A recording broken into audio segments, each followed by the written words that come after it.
একটা এসআইআরের মতো নিরীহ জিনিসকে বিহারে হয়েছে, বিহারে কার প্রাণ গেছে বলুন? শুধুমাত্র ভয়ের পরিবেশ তৈরি করে দিয়ে মানুষের মনে টেনশন তৈরি করে মানুষকে বিপদে ফেলার কাজ তৃণমূল কংগ্রেস করছে।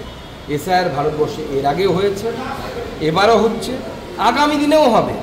তৃণমূল থাকুক, বিজেপি থাকুক, না থাকুক, তৃণমূল না থাকুক, তাও হবে এসআইআর। এসআইআরের হওয়ার কথা ভারতবর্ষের সংবিধান, ভারতবর্ষের আইন বলছে, পিপল রিপ্রেজেন্টেটিভ অ্যাক্ট বলছে যে এসআইআর হবে। কিন্তু মানুষকে মিথ্যে কথা বলে ভয় পাওয়ানো, ভয়ের পরিবেশ তৈরি করা, এটা কিন্তু আমার মনে হয় সংবিধান বিরোধী। কিন্তু ওই যে আর এই যে এনআরসির কথা বলা আছে, এনআরসি তো লাগুই হয়নি। আমরা বারবার যেটা বলেছি যে এনআরসি লাগু হয়নি, কিন্তু বারবার এনআরসির কথা বলে যে ভয় ঢুকছে। এই ভয়ের বিষয়টি কারা করছে? বিজেপি বলেছে যে এনআরসি হচ্ছে, এনআরসি হচ্ছে বলছে কে? টিএমসি বলছে।